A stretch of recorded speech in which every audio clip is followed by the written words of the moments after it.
Abbiamo predisposto una serie di controlli in arco serale e notturno nella zona di Piazzale Zoppas, meglio denominata come Biscione.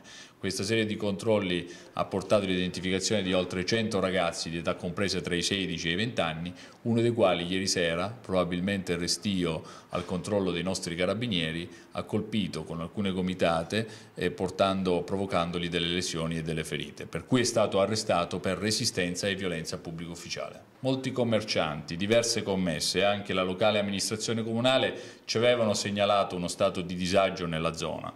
Noi siamo intervenuti prontamente e tempestivamente per far sentire non solo la nostra presenza, non solo in una fase preventiva, ma anche repressiva, attraverso l'identificazione e il monitoraggio di tutti i soggetti che gravitavano nella zona. I controlli continueranno per tutta l'estate, in arco pomeridiano, serale, notturno, ricordiamo anche Festa Longa il venerdì sera e tutte le manifestazioni che seguiranno nell'estate coneglianese e che vedono interessato il centro cittadino.